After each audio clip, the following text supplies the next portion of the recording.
अस्सलाम वालेकुम। कैसे हैं आप सब? उम्मीद है कि आप सब अपने घरों में खैर व आफियत से होंगे। मैंने आपके साथ बहुत सारी बीफ की, मटन की, चिकन की रेसिपी शेयर की हुई हैं, लेकिन आज ये बीफ की जो रेसिपी शेयर करने जा रही हूँ ये सबसे हटकर है। आप जब इस रेसिपी को ट्राई करेंगे तो कोई भी ऐसा नहीं होगा जो आपकी तारीफ़ ना करे। ये बीफ की उन रेसिपीज़ में से एक रेसिपी है जो मेरी बहुत फेवरेट है, और स्पेशली इसमें जो काली मिर्च का इस्तेमाल किया जाता है वो सबसे हटकर है। इस भुने हुए गोश्त में सिवाय ब्लैक पेपर के यानी कि काली मिर्च के किसी भी किस्म के कोई मसालों का इस्तेमाल नहीं किया जाता, इसलिए बड़े छोटे बहुत शौक़ से खाते हैं। ये भुने हुए गोश्त की रेसिपी स्पेशली संडे ब्रंच के लिए है, क्योंकि ये पराठों के साथ स्पेशली भुना हुआ गोश्त सर्व किया जाता है। ये बग़ैर मसालों के बना हुआ भुना हुआ गोश्त है, और यकीनन आपको ये रेसिपी ज़रूर अच्छी लगेगी और आप इस रेसिपी को ट्राई करेंगे।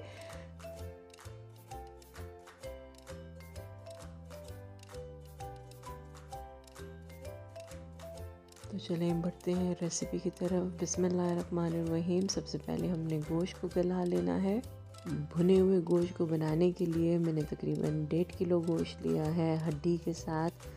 हमने 30 मिनट के लिए इसको प्रेशर दे देना है और गोश्त को हाफ़ डन कर लेना है। इसमें तकरीबन मैंने 1.5 लीटर पानी शामिल किया है और 30 मिनट के लिए हमने इसको प्रेशर दे देना है। अच्छा, पानी के साथ ही मैंने इसमें तकरीबन 1 टेबलस्पून नमक भी शामिल कर दिया है। नमक के अलावा हमने इसमें किसी भी किस्म की और इंग्रेडिएंट का इस्तेमाल नहीं करना।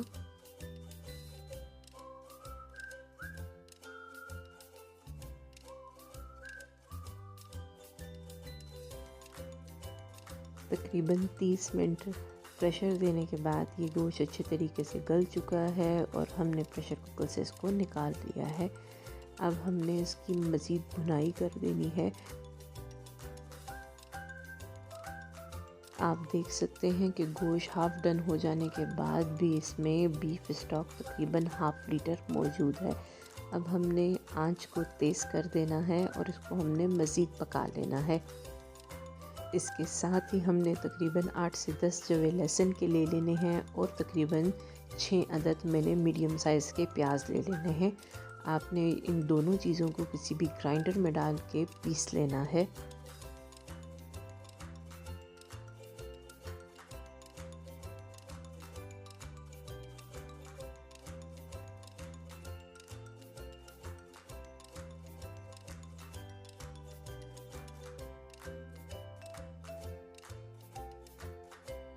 इसी स्टेज पे मैंने आंच बढ़ा दी है कि इसमें मौजूद बीफ स्टॉक थोड़ा खुश्क हो जाए।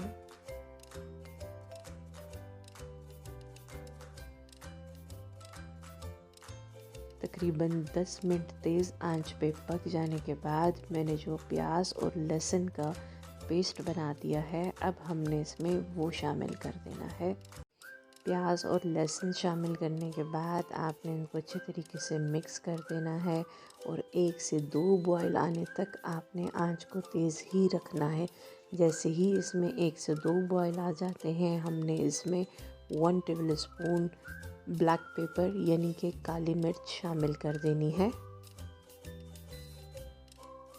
जी हाँ, भुने हुए गोश्त में हमने काली मिर्च का इस्तेमाल करना है। भुने हुए गोश्त में सुर्ख मिर्च का इस्तेमाल नहीं किया जाता।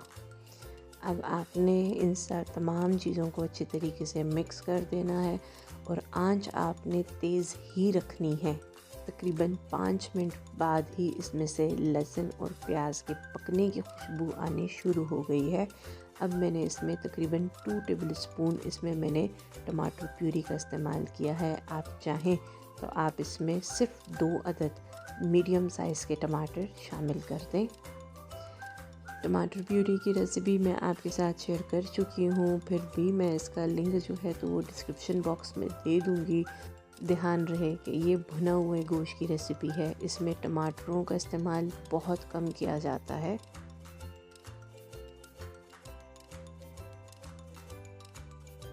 भुने हुए गोश्त में किसी किस्म का कोई सालन नहीं होता।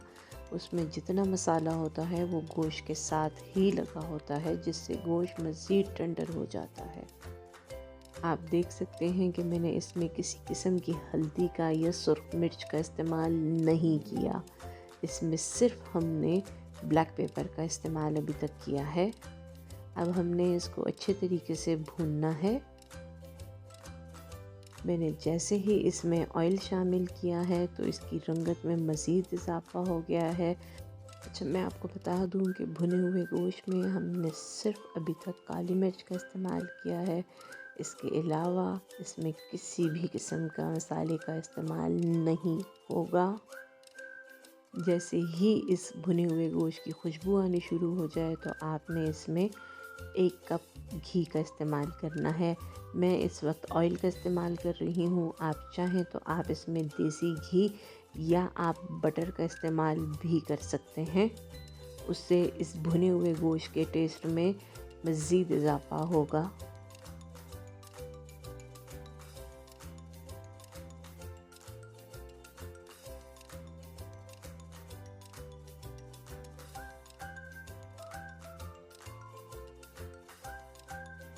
यकीन जाने कि ये रेसिपी मैं जब भी बनाती हूँ तो बड़े छोटे बहुत शौक़ से एंजॉय करके खाते हैं। तकरीबन 15 मिनट तक हमने इस गोश्त को भूनना है कि इसमें मौजूद प्याज का पानी अच्छे तरीके से खुश्क हो जाए और उसमें से एक प्यारी सी खुशबू आनी शुरू हो जाए। तकरीबन 10 मिनट पकने के बाद इसमें मौजूद ऑयल आपको नज़र आ रहा होगा। इसी वक्त मैंने इसमें 1 कप दही शामिल कर देना है। दही से ये गोश्त मज़ीद टेंडर होगा। दही शामिल करने के बाद मैंने इसको अच्छे तरीके से मिक्स कर दिया है और आंच हमने थोड़ी कम कर दी है, बल्कि मैंने इसको तकरीबन 10 से 15 मिनट के लिए हल्की आंच पे दम पे छोड़ दिया है। तकरीबन 10 मिनट पकने के बाद हमने इसको देख लेना है। आप देख सकते हैं कि इसमें दही का मौजूद पानी भी अच्छे तरीके से खुश्क होने जा रहा है। हमने इसमें मौजूद दही के पानी को खुश्क करना है।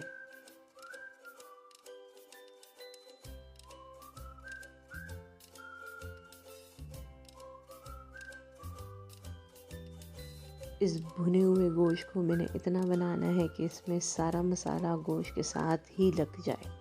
हमें इसमें किसी किस्म का सालन नहीं चाहिए।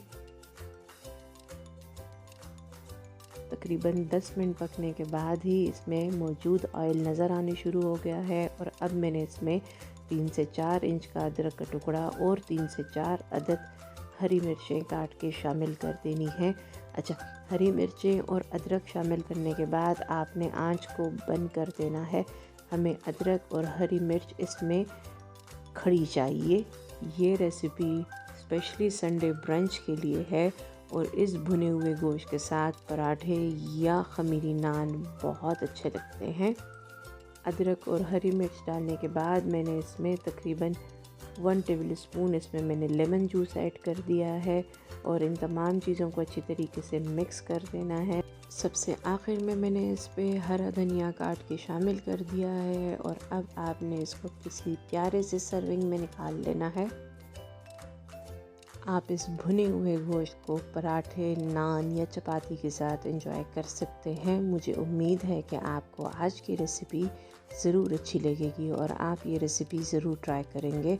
जब आप ये रेसिपी ट्राई करें तो प्लीज़ कमेंट्स के ज़रिए अपनी राय का ज़रूर इजहार करें। मेरे चैनल को सब्सक्राइब कर दें, बेल आइकन को प्रेस कर दें। बेल आइकन को प्रेस करने से मेरी जब भी नई वीडियो आएगी तो सबसे पहले आपके पास नोटिफिकेशन आएगा। अपने दोस्तों और प्यारों के साथ शेयर करें। मुझे अपनी दुआओं में याद रखें। मिलते हैं एक नई रेसिपी के साथ। शुक्रिया। अल्लाह हाफ़िज़।